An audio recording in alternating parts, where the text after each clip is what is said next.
Chat GPT নামটা তো আমরা সবাই এখন জানি তাই না, কিন্তু এটা আসলে কি, কিভাবে কাজ করে, আর আমাদের জীবনকে এটা ঠিক কতটা বদলে দিতে পারে? চলুন আগলে 10 মিনিটে একদম গোড়া থেকে শুরু করে প্রো লেভেল পর্যন্ত চ্যাট জিপিটির পুরো জগৎটা ঘুরে আসা যায়। দেখুন, প্রযুক্তির ইতিহাসে একটা বড় ঢেউ আসে। একটা সময় ছিল যখন ওয়েবসাইটগুলোই ছিল সব। ইন্টারনেট মানে ওয়েবসাইট। তারপর স্মার্টফোন আসার সাথে সাথে এলো মোবাইল অ্যাপসের যুগ। আর এখন আমরা দাঁড়িয়ে আছি আর্টিফিশিয়াল ইন্টেলিজেন্স বা এআই এর যুগে। এটা শুধু আরেকটা টেকনোলজি না, এটা আমাদের চিন্তা করার আর কাজ করার ধরনকেই পাল্টে দিচ্ছে। তো এই পুরো সফরে আমরা কি দেখব? আমরা শুরু করব এআই বিপ্লবের গল্প দিয়ে। তারপর চ্যাট জিপিটির মূল আইডিয়াগুলো একদম সহজ করে বুঝব। দেখব আমাদের প্রতিদিনের জীবনে এটা কিভাবে কাজে লাগতে পারে, জানব কিছু প্রো টিপস, আর সবশেষে এর ভবিষ্যৎ কি সেটাও আলোচনা করব। তো চলুন শুরু করা যাক আমাদের প্রথম পর্ব দিয়ে। আজকের দিনে প্রযুক্তির জগতে যে এত আলোড়ন, তার একেবারে কেন্দ্রবিন্দুতে আছে এই চ্যাট জিপিটি। কিন্তু কিভাবে পৌঁছলাম আমরা এই পর্যন্ত? ব্যাপারটা বুঝতে হলে প্রযুক্তির এই জার্নিটা একটু দেখা যাক। 90-এর দশকে ছিল ওয়েবসাইটের রাজত্ব, 2000-এর দশকে সবকিছু চলে এলো মোবাইল অ্যাপসের মুঠোয়, আর এখন 2020-র দশকে আমরা এআই বিপ্লবের ঠিক মাঝখানে দাঁড়িয়ে আছি। আর এই বিপ্লবের পোস্টার চাইল্ড হল চ্যাট জিপিটি। আচ্ছা, তো চ্যাট জিপিটি নিয়ে কথা বলতে গেলেই কিছু ভারী ভারী শব্দ চলে আসে, তাই না? যেমন জেনারেটিভ এআই বা এলএলএম। চলুন এগুলোকে একদম সহজ করে ফেলি। ধরুন, জেনারেটিভ এআই হচ্ছে একজন আর্টিস্ট বা শিল্পী। এর কাজ কিন্তু শুধু পুরনো তথ্য গুগল সার্চের মতো সাজিয়ে দেওয়া নয়। এর আসল কাজ হলো একদম নতুন মৌলিক কিছু তৈরি করা। সেটা হতে পারে একটা লেখা, একটা ছবি, বা এমনকি কম্পিউটার কোড। মানে এর মূল কাজই হলো সৃষ্টি। আর এলএলএম বা লার্জ ল্যাঙ্গুয়েজ মডেল কি? ভাবুন তো, আপনার এমন একজন বন্ধু আছে যে কিনা ইন্টারনেটের প্রায় সব কিছু পড়ে ফেলেছে, বিলিয়ন বিলিয়ন শব্দ, বই, আর্টিকেল, সব। ঠিক এটাই হলো এলএলএম। বিপুল পরিমাণ টেক্সট ডেটা দিয়ে একে এমনভাবে ট্রেন করা হয় যে এটা মানুষের ভাষার ধরনটা বুঝতে পারে। আর এই যে আমরা বলি জিপিটি, এই জিপিটি জিনিসটা কি? আসলে এর প্রত্যেকটা অক্ষরের মধ্যেই এর পরিচয় লুকিয়ে আছে। জি হলো জেনারেটিভ, মানে এটা নতুন কিছু তৈরি করে। পি হলো প্রিট্রেন্ড, মানে একে আগেই প্রচুর ডেটা দিয়ে শিখিয়ে পড়িয়ে তৈরি করা হয়েছে। আর টি হলো ট্রান্সফর্মার। এটা একটা বিশেষ টেকনোলজি যা একটা বাক্যের আগের আর পরের শব্দের সম্পর্কটা খুব ভালোভাবে বুঝতে পারে। থিওরি তো অনেক হলো, তাই না? এবার চলুন দেখি আসল জীবনে, মানে আমাদের প্রতিদিনের কাজে এটা কিভাবে সাহায্য করতে পারে। এর ব্যবহার কিন্তু প্রায় সব জায়গায়। কোনো সোশ্যাল মিডিয়া পোস্ট বা একটা জরুরি ইমেল লিখতে হবে, এক মুহূর্তে হয়ে যাবে। যারা কোডিং করেন তাদের জন্য তো এটা একটা আশীর্বাদ। কোড লেখা বা ভুল ধরা দুটোই পারে। আবার ধরুন কোনো ছাত্রছাত্রীর হোমওয়ার্কের সাহায্য দরকার বা কোনো কঠিন বিষয় সহজ করে বুঝতে হবে, সেটাও সম্ভব। এমনকি নিজের দিনের প্ল্যান বানানো বা নতুন আইডিয়া নিয়ে ভাবার জন্যও এটা দারুণ একটা টুল।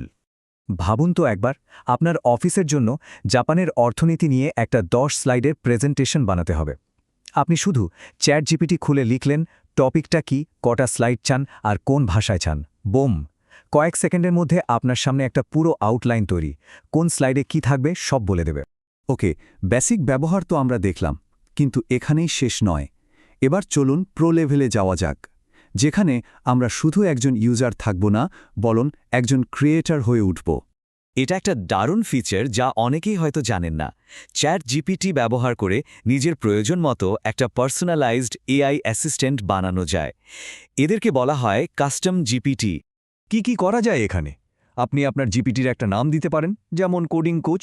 তাকে নির্দিষ্ট নির্দেশ দিয়ে দিতে পারেন যে তার কাজটা কি হবে বা তার কথা বলার ধরন কেমন হবে, খুব ফর্মাল নাকি বন্ধুত্বপূর্ণ।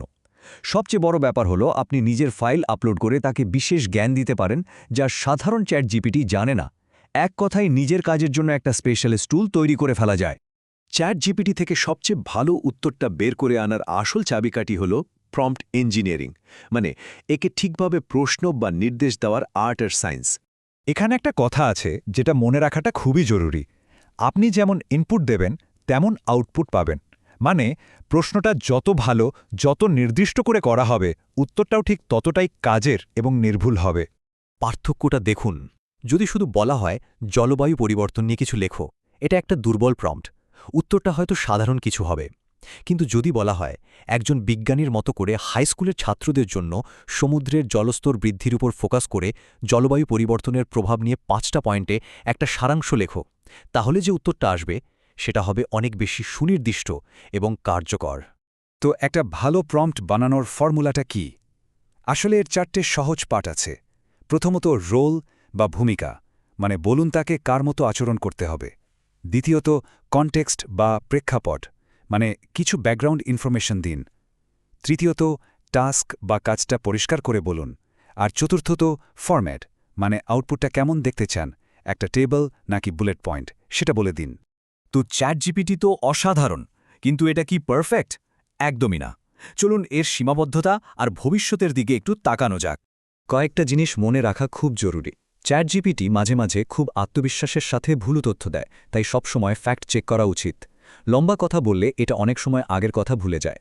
আর যেহেতু এটা ইন্টারনেট থেকে শিখেছে, তাই ইন্টারনেটের পক্ষপাতিত্বগুলো এর মধ্যে আছে। আর সবচেয়ে বড় কথা, এর কোনো কমন সেন্স বা বাস্তব দুনিয়ার অভিজ্ঞতা নেই। চ্যাটজিপিটির মতো এলএলএমগুলো মূলত আমাদের নির্দেশ শুনে তথ্য দেয়, কিন্তু এর পরের ধাপটা আরও ইন্টারেস্টিং। সেটা হলো এআই এজেন্ট। এরা শুধু তথ্যই দেবে না, এরা নিজে থেকে সিদ্ধান্ত নিতে পারবে, প্ল্যান করতে পারবে এবং অন্যান্য সফটওয়্যারের সাথে মিলে কাজও করতে পারবে। মানে ভবিষ্যতে এআই শুধু আমাদের প্রশ্নের উত্তর দেবে না, আমাদের হয়ে কাজও করে দেবে। সবশেষে একটা বড় প্রশ্ন সবার জন্য, এই যে এআই আসছে, এটা কি আমাদের মানুষের সৃজনশীলতার জন্য একজন সহযোগী হয়ে উঠবে, নাকি একদিন আমাদের প্রতিযোগী হয়ে দাঁড়াবে? এর উত্তরটা হয়তো সময়ই বলে দেবে, আর এর ভবিষ্যৎটা নির্ভর করছে আমাদের সবার সিদ্ধান্তের উপর।